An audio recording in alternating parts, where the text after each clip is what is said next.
অগ্নিজিৎ মুখার্জি ভজনকে ফোনে বলে গীতা আমাকে এই কেসটা থেকে ছাড়িয়ে আনবে, ও প্রমাণ করে দেবে আমি নির্দোষ। ভজন বলে গীতা কিচ্ছু প্রমাণ করতে পারবে না, এই কেসটার কোনো মেরিট নেই। অগ্নিজিৎ মুখার্জি বলে দেখা যাক কি হয়, এই বলে ফোনটা রেখে দেয়। তারপর গীতাকে ফোন করে বলে মেয়েটিকে উদ্ধার করা হয়েছে। গীতা বলে হ্যাঁ, মেয়েটিকে উদ্ধার করা হয়েছে, আপনাকে একটা কথা বলছি মন দিয়ে শুনুন। এই বলে গীতা তার প্ল্যানটা অগ্নিজিৎ মুখার্জিকে বলে ফোনটা রেখে দেয়। এরপর অগ্নিজিৎ মুখার্জি কোর্টে আসলে ভজন আর কিরণকান্তি ব্যানার্জির সাথে তার মুখোমুখি সংঘর্ষ হয়। ভজন অগ্নিজিৎ মুখার্জিকে বলে আপনার বিরুদ্ধে এমন কেস দেব যে আপনার যাবজ্জীবন হয়ে যাবে, এই বলে সেখান থেকে চলে যায়। তারপর গণেশ গাঙ্গুলি অগ্নিজিৎ মুখার্জিকে বলে আমার খুব ভয় লাগছে। অগ্নিজিৎ মুখার্জি বলে কেন?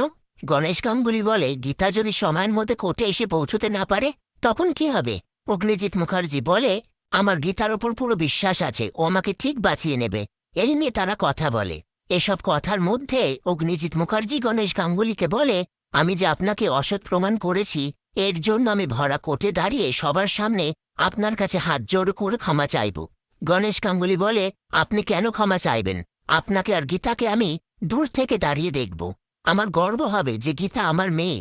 অন্যদিকে ভজন বড়বাবুকে বলে সাক্ষী কোথায়? তখনই সেখানে রত্না দেবী আসে। এরপর সেখানে অগ্নিজিৎ মুখার্জি এসে ভজনকে নির্বোধ বললে ভজন রেগে গিয়ে অগ্নিজিৎ মুখার্জির ওপর চিৎকার করে ওঠে। অগ্নিজিৎ মুখার্জি বলে তুমি শুধু নির্বোধ নও, তুমি একটা পাক্কা মূর্খ, তার সঙ্গে তোমার এই সঙ্গীতই। পাশ থেকে কিরণকান্তি ব্যানার্জি বলে একদম ঠিক কথা বলেছেন, কোর্টে আজকে সাপতাল বাজবে। সেই মুহূর্তে গীতা এসে কথাটা শুনতে পেয়ে বলে এবার কোর্টে বাজবে কেওড়া তাল, সামলাতে পারবেন তো? এত লম্ফজম্প কিসে? রত্না কি জবানবন্দি দিয়েছে সেটা ভালো করে পড়ুন। এরপর প্রমিতাকে সেখানে আনে আর প্রমিতাকে দেখে বড়বাবু খুব খুশি হয়ে যায়।